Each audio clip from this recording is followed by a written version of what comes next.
Bonjour Hugues Rançon. Bonjour Carolino. Alors ce gouvernement est donc incapable d'arrêter les violences à Paris?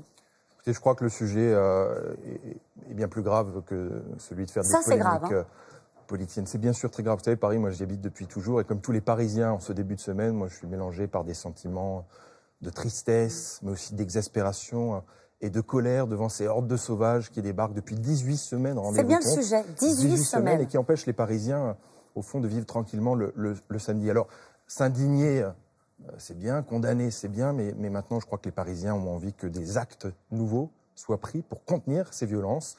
Moi, je suis un parlementaire, je ne me contenterai pas de commenter. Il faut qu'on puisse maintenant prendre des décisions nouvelles. Alors, le Premier ministre a reconnu des dysfonctionnements. Le président de la République, lui, veut des décisions fortes. On peut aller plus loin que la loi anti-casseurs ? Mais de toute façon, ce n'est pas un sujet de dispositif législatif. On voit bien aujourd'hui que c'est une réponse opérationnelle nouvelle qu'il faut. Parce que, comme tout le monde, je me demande comment c'est possible qu'on en arrive là. Comment est-ce possible? Est-ce que c'est parce que les forces de l'ordre, auxquelles je veux rendre encore hommage ce matin, ne sont pas assez nombreuses? Sont-elles trop épuisées? Certaines ont été rappelées en urgence. Davantage de moyens? Les dispositifs opérationnels sont-ils à la hauteur? C'est sur ces sujets-là qu'il faut apporter des réponses nouvelles. Et il faut se garder de toute polémique, de toute petite phrase. Moi, je pense qu'il faut mettre autour de la table la maire de Paris, les maires d'arrondissement, les parlementaires et le gouvernement, parce qu'il va bien falloir que, face à cette violence nouvelle qui est complètement inégalée dans l'histoire récente parisienne, on puisse apporter des réponses aux Parisiens qui n'en peuvent plus. Autour de la table, vous mettez le préfet de police de Paris? Bien sûr. Il n'y a pas une part de responsabilité dans le fait que, encore une fois, vous-même, vous avez commencé cette interview et les gens qui vous regardent ce matin, ils voient la même chose que vous. 18 week-ends après lesquels, en général, on dit il faut tirer les leçons, il faut peut-être adapter le dispositif. 18 week-ends où le président, le ministre de l'Intérieur prennent la parole pour dire cette fois ça suffit, ça doit s'arrêter et ça continue, Hugues Rançon. Ce que je vous dis ce matin, c'est que les mots ne suffisent plus et qu'évidemment l'indignation, la condamnation, invoquer la République attaquée, y compris au sommet de l'État, indispensable, y compris au sommet de l'État. Mais le président de la République l'a bien compris, il a annoncé des décisions fortes. Si j'ai bien suivi son intervention samedi soir, il s'attend à ce que des choses se passent rapidement. Et comme tous les Parisiens, j'attends que des décisions fortes soient prises au service des Parisiens. Faut-il interdire les manifestations? Comme le dit par exemple ce matin l'avocat Jean-Pierre Mignard dans Libération. Moi, je ne crois pas qu'il faille interdire les manifestations en règle générale. En revanche, il faut vraiment trouver une réponse nouvelle. Quand des manifestations qui ne sont pas autorisées se déroulent, il faut qu'on puisse intervenir en amont. Parce que lorsque le cortège a déjà démarré, il est trop tard. Donc il faut peut-être qu'on réfléchisse à des zones qui devraient être sorties des périmètres des manifestations, qui seraient mieux sécurisées. Les Champs-Élysées ? Les institutions, l'Assemblée nationale, il y a quelques semaines, avait été attaquée. Les Champs-Élysées, mais vous savez, on a chaque semaine un nouvel élément. Ça a été l'Arc de Triomphe, l'Assemblée nationale, le Boxeur. Maintenant, c'est les Champs-Élysées qui sont à nouveau saccagés. Ça suffit, mais il faut maintenant qu'on puisse prendre des décisions concrètes. Un président qui rentre du ski en urgence, des troupes, je le disais, de police rappelées en urgence, en renfort sur les Champs-Élysées. Est-ce que l'exécutif avait sous-estimé les violences possibles de ce samedi? Le gouvernement a reconnu hier soir que des dysfonctionnements avaient certainement existé. Il faudra lister ces dysfonctionnements. En tout cas, compte tenu de la gravité des faits, je pense que le président de la République a bien fait, évidemment, de revenir à Paris. Il est pleinement conscient de la situation.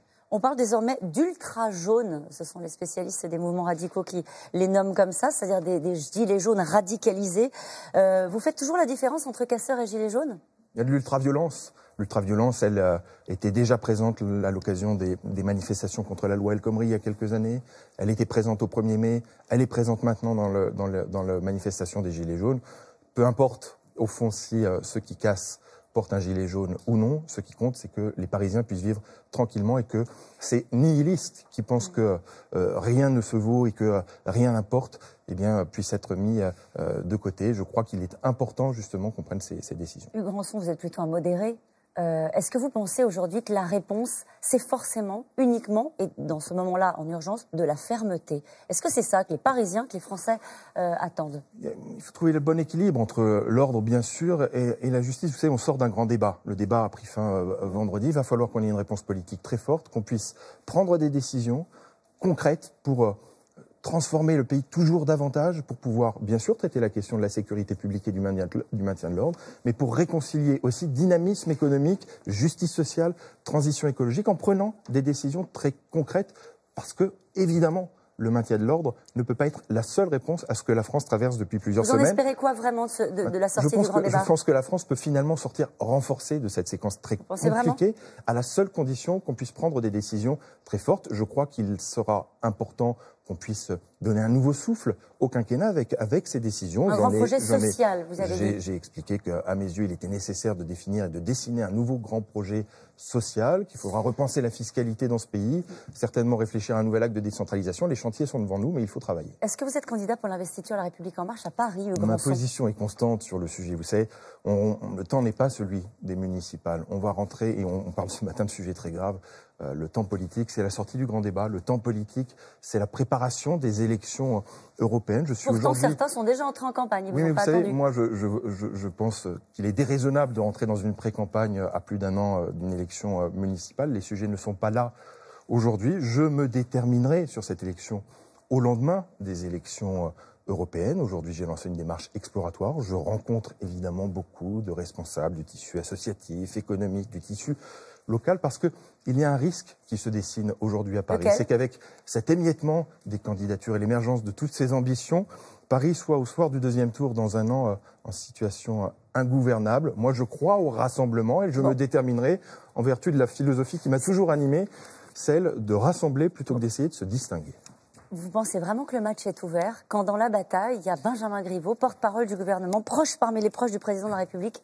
Bien sûr que la bataille est ouverte. Il n'y a aujourd'hui aucune candidature naturelle, aucune candidature qui s'impose. Ce qui m'importe, moi, c'est d'imaginer comment on pourra rassembler au-delà d'En Marche. Parce que vous savez, j'ai la conviction que Paris ne se gagnera pas par un parti politique. Il faut définir les contours d'un vaste rassemblement progressiste qui pourra apporter des réponses concrètes aux Parisiens à deux questions. Oui. Comment améliorer la qualité de vie à Paris, la lutte contre la pollution, la lutte contre l'insécurité, et puis comment traiter du question du coût de la vie. Qu'est-ce que vous attendez d'Anne Hidalgo dans ce moment de violence où Paris est mis en difficulté, je le dirais comme ça, tous les samedis? Je vous l'ai dit tout à l'heure, j'attends du maire de Paris, des maires d'arrondissement, du gouvernement, des parlementaires, quelle que soit leur sensibilité, qu'on puisse se mettre autour de la table pour traiter très concrètement et indépendamment de nos clivages partisans, des solutions concrètes à apporter aux Parisiens. Merci à vous, Hugues Rançon. C'est à vous, Laurent.